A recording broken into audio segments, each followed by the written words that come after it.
Hello and welcome to the Critic, a series where we determine whether critics are actually doing their job by looking at the reviews of underrated or overrated films.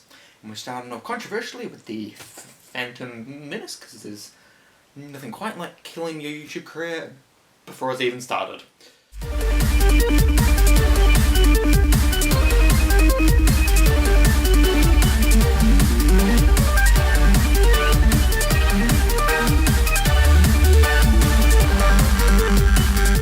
So, yeah, the Critic's Critic. The purpose of this series is to basically have a rant about critics and films, because lately I don't really think they've been doing their job properly.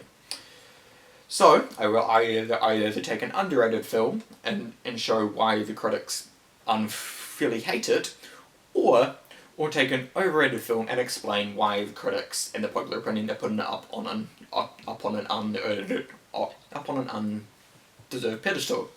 This week we're obviously talking about the Phantom Menace, Star Wars Episode 1, commonly referred to as the worst Star Wars film and one of the worst films of all time. I personally don't see it, especially after The Last Jedi. That is easily the worst.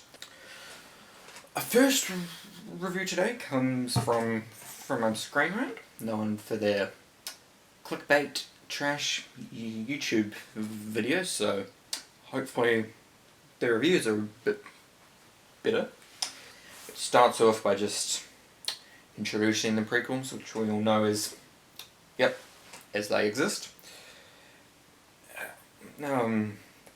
Pretty much says, yeah, fans were disappointed by it. Well, any fans which weren't me. When we actually reach the actual critical part of this critic, it reads as follows, quote, "As mentioned, the purpose of our Star Wars Episode 1 review is to help our readers make an informed decision about 3D re-release and not spend too much time revisiting the overarching problems with the film. Bracket, a cheesy portrayal of Anakin Skywalker, underwhelming backstories, and of course Jar Jar Binks, among others." End quote. Ah yes, I was waiting for the inevitable mention of Jar Jar Binks. Yeah, we know Jar Jar Binks is cheesy. It's kind of beating a dead horse at the moment, but I honestly don't think that Jar Jar Binks was meant to be a serious character to begin with. Like, yeah, he's a cheesy comic relief character, but that's the point. He's meant to be awkward. If you don't like someone just because they're awkward, you're a horrible person. I'm pretty sure that's what the film's going for. Either that or it was going for the Jar Jar was a Sith Lord theory, which would have been awesome. But because people didn't like Jar Jar Binks, we couldn't have nice things, so we get Count Dooku instead, who admittedly is still pretty cool. Yeah, we know Jar Jar Binks is cheesy. It's kind of beating a dead horse at the moment, but I honestly don't think that Jar Jar Binks was meant to be a serious character to begin with. Like, yeah, he's a cheesy comic relief character, but that's the point. He's meant to be awkward. If you don't like someone just because they're awkward, you're a horrible person. I'm pretty sure that's what the film's going for. Either that or it was going for the Jar Jar was a Sith Lord theory, which would have been awesome. But because people didn't like Jar Jar Binks, we couldn't have nice things, so we get Count Dooku instead, who admittedly is still pretty cool. And the other thing here is the cheesy portrayal of Anakin Skywalker. Well, it's a child actor. Child actors aren't very good most of the time, but again, same thing. Just because someone's cheesy, does that mean they're any less of a person? I mean, I wouldn't say Anakin Skywalker was cheesy. He was just kind of a kid, which, surprise, surprise, he is a kid.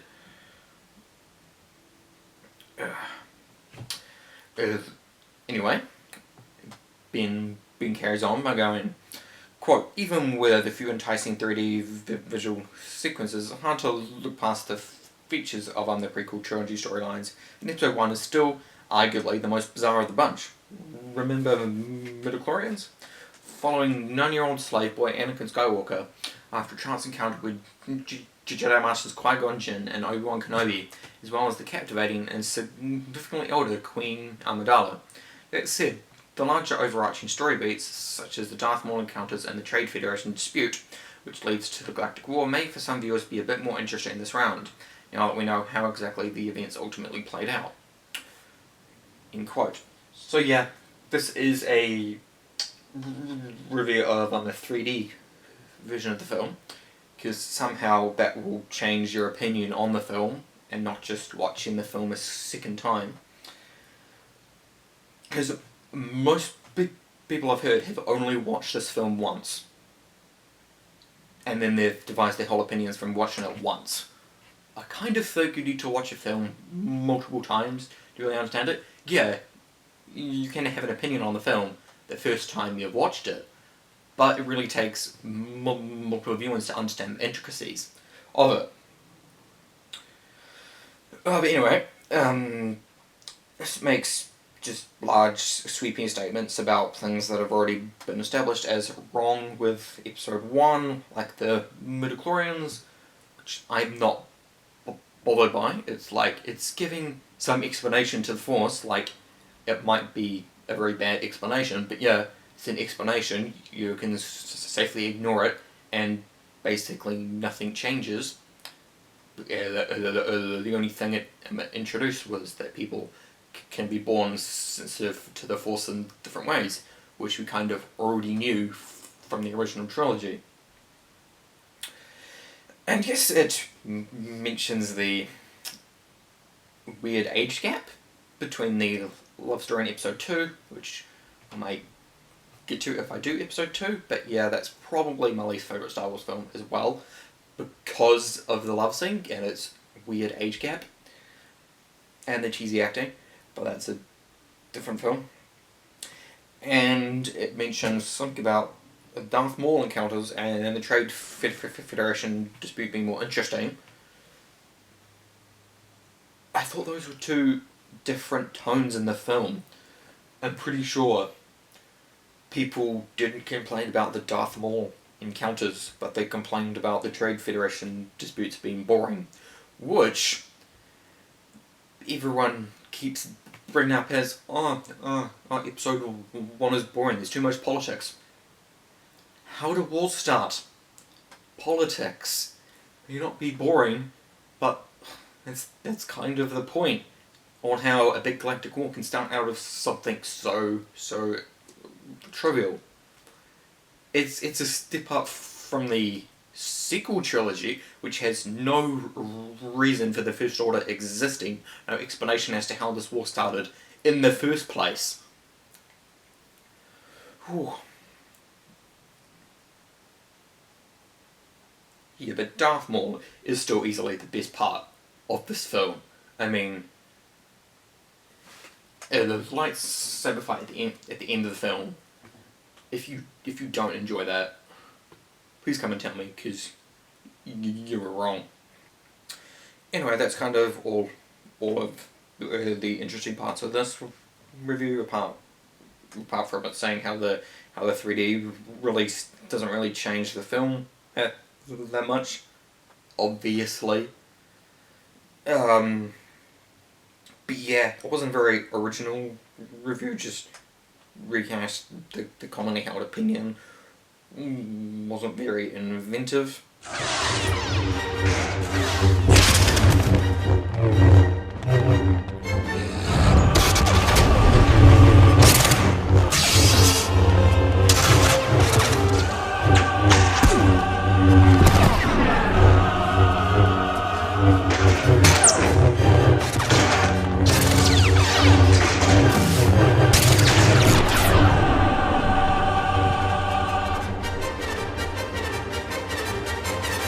Okay, our next review comes from The Hollywood Reporter. This one's entitled Star Wars The Phantom Menace THR's 1999 review. It's just by the THR staff, whoever they are. I'll put it here if I Google it afterwards. Anyway, they start the same way with just recapping what the film is, making some blanket statements about it. Yeah, they're actually quite nice, it appears, to begin with. When we reach the actual bones of it, it reads, quote, although fans are bound to debate the film's fine points ad infinitum, the storyline ends up being less important than the set pieces. The opening credits had barely ended before the 5 first lightsabers had been drawn, and the next 2 hours are filled with high-octane intergalactic action. End quote. Finally, someone finally realizes that episode 1 isn't just full of a bunch of politics. There's a lot of action in it. Thank you, whoever wrote this GHR stuff. Yes, because I constantly hear people compare the opening of episode 4 to the opening of episode 1. How the opening of episode 1 starts with politics, and then a lightsaber battle. Well, episode 4 starts with a lightsaber battle, and then basically nothing for the next hour. I know that is sacrilegious to say, but I don't think episode 4 is the grand thing everyone makes it out to be. I'll get to that later on as well if I do episode 4. But yeah, and you also can't compare episode 4's opening to episode 1's opening, because they're two different films trying to do two different things. Episode 4 was trying to establish the universe at the get-go, whereas episode 1, we already know what this world is. We're just giving some more backstory at it. So we know a lightsaber's going to appear sometime during this opening scene, and if we just started with it, it would lose all the suspense. But with having all this politics and build up towards it, it builds tension towards the moment when Qui-Gon actually takes out the lightsaber. It carries on and says, Lucas and his crew in Industrial Light and Magic have outdone themselves in production design and special effects. Nearly every shot contains a complicated computer-generated effect supplemented by the usual model work. The film displays one dazzling visual after another from what seems like hundreds of types of photorealistic creatures to a multitude of elaborate scenic designs. A lengthy pod racing sequence uses many of the same techniques as the accelerated forest chase in Jedi, but only more elaborate and skillful. And then the climactic scenes include an extended spaceship battle and a duel to the death between two Jedi Knights and Darth Maul. They're beautifully executed. End quote. Wow, I bet this critic was really unpopular after this review, because yeah, they seem to actually be quite nice towards the film, which is quite rare. No, but yeah, it seems to be focusing on the visual effects, which most other critics would say was a bad thing because there's an overabundance of them. I would agree in places, but I'd still prefer CGI to some of the really weird puppet work. Like if you watch the theatrical release of episode 1, Yoda looks absolutely terrifying because he's a puppet. And the puppet looks really different somehow than episode 6. But the CGI Yoda looks good because he's meant to be younger and more spry. So it works on that scene. And not everything is special effects. Yeah, I would agree that almost every shot contains a computer generated model somewhere, but most of these sets were practical. Like this pod racing scene here, the actual track was a model which they've like filled in with some minor CGI details. Like the prequels don't have as much special effects as everyone tends to think that they do. Like, yeah, there's crashes here in the pod racing scene. Like Sealer's crash, who's like the bad guy. His pod crashing at the end of it is a practical model exploding. It isn't a CGI thing, which nobody talks about, because that's an awesome use of practical effects, and no one gives it any recognition because they just assume it's CGI. So, good job. You just got duped. Ooh. Okay, there is actual critique in this review, and it goes, quote, "Less impressive are the human elements, perhaps because Lucas's creation has been elevated to such pop culture deification. Phantom Menace doesn't come close to the original trilogy's witty, self-consciously ironic tone. Instead, it oscillates between ponderous solemnity and distressing tendency towards silly shtick. The original characters, not to mention the actors who played them, are sorely missed, with no one displaying the personality of flair of Luke, Han Solo, or Princess Leia." Controversial opinion. I don't think Luke Skywalker is a very interesting character. There, may sit it, come free, come and attack me in the comments if you feel free.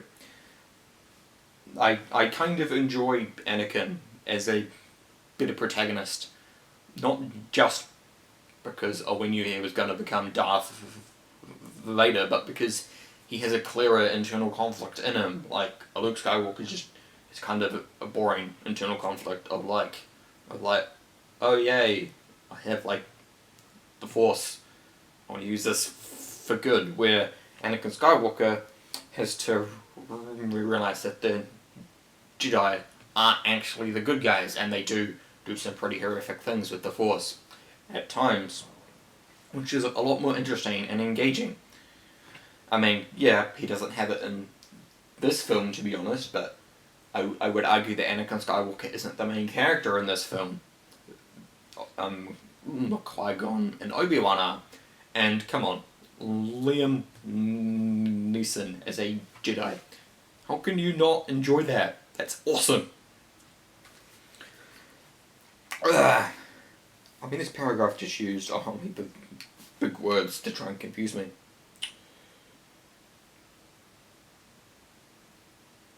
Yeah, it's pretty much saying how the Phantom Menace isn't as great as Episode 4.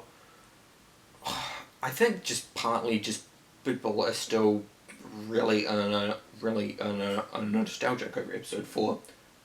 I think if you actually look through it with a critical fine-tooth comb, it isn't as good as it was. Like, knowing all the re-edits Lucas did of the film, because it wasn't very good in its original cut. Whereas this hasn't had as many edits. It was a more streamlined film at release.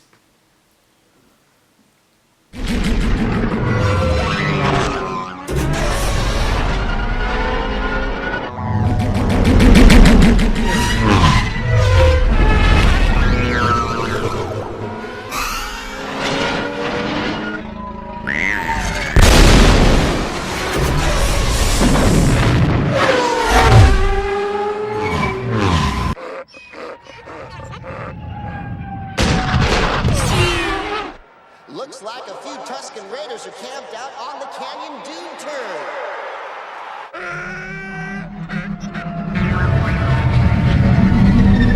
Okay, and our third and final review for today comes from Slate. It's written by David Edelstein. And from a quick skim, this one seems a lot more biased. So it should be a great cesspool to jump into. Anyway, it starts with some blanket statements. about fans apparently enjoying the film despite the critics, which I'm pretty sure the people who enjoy it are still not saying that they do, because the actual fans and most critics vehemently grill us for saying so.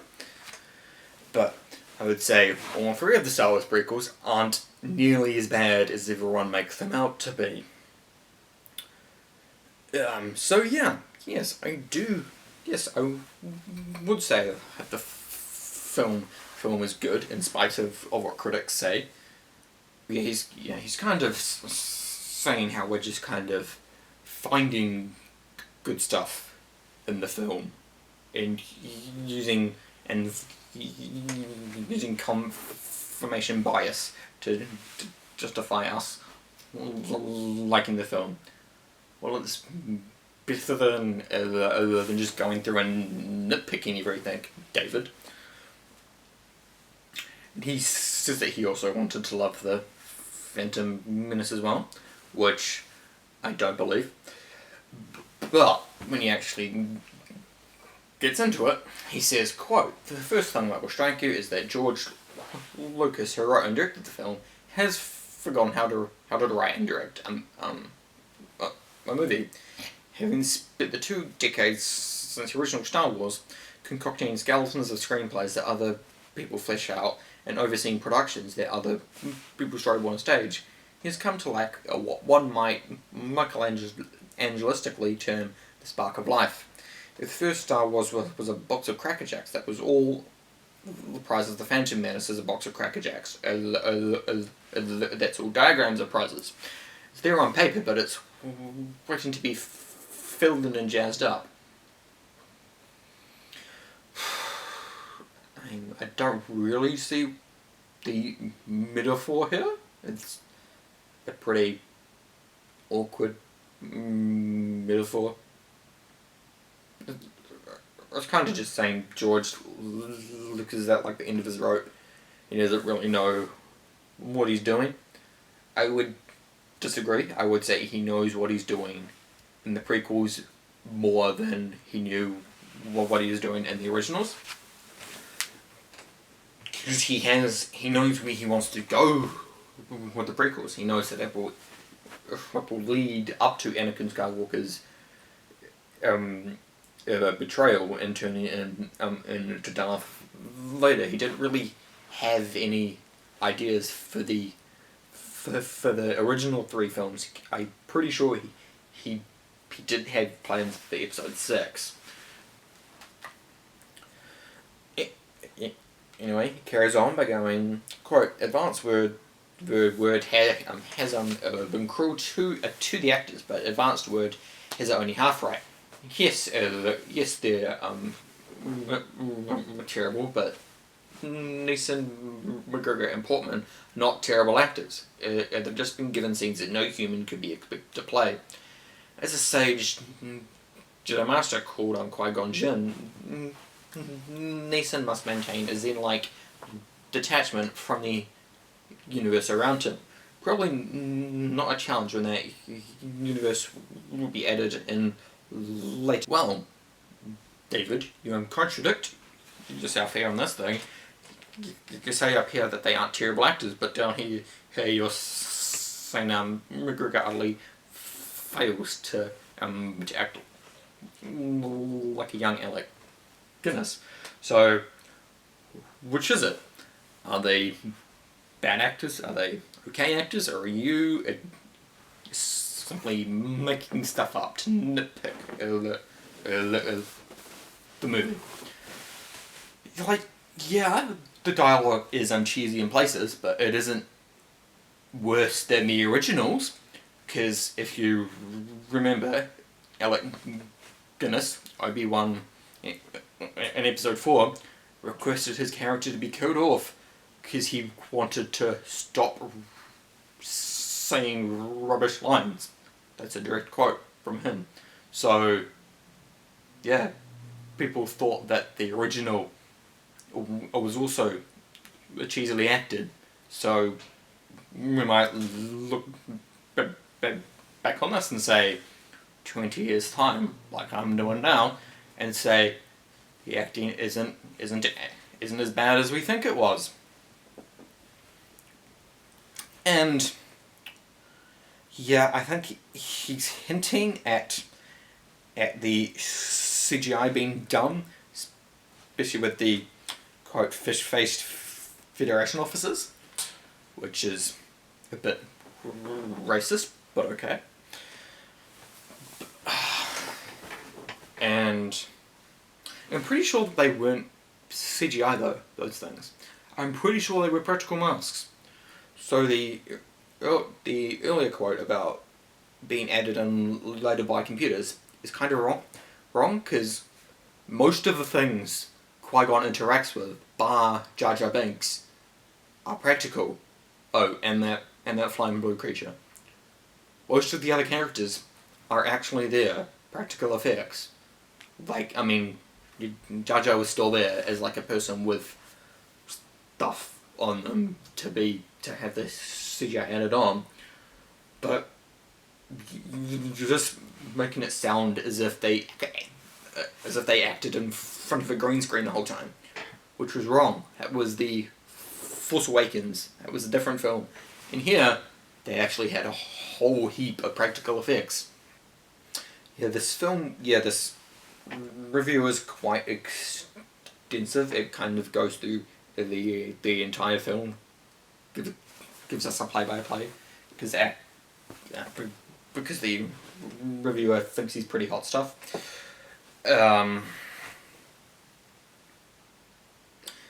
Yeah, he mentions more CGI stuff under the water, which, of course, there is 3D alien fish.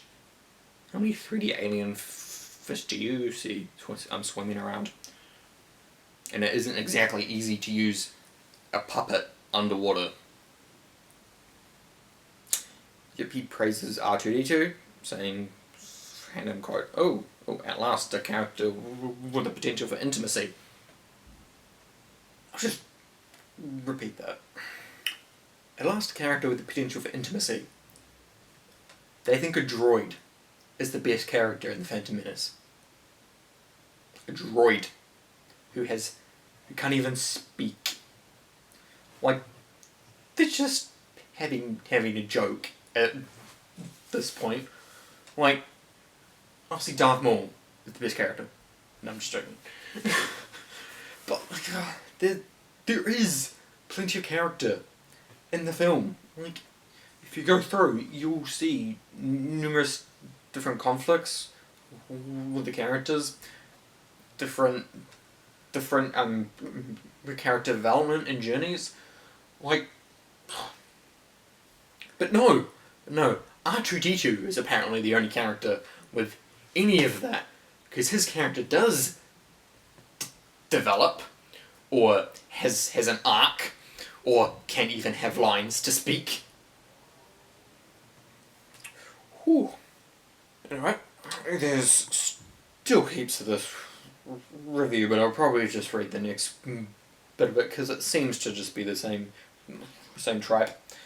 Quote, say this for Lucas. He doesn't whip up a lot of bogus energy the way the makers of such blockbusters as The Mummy and Armageddon do.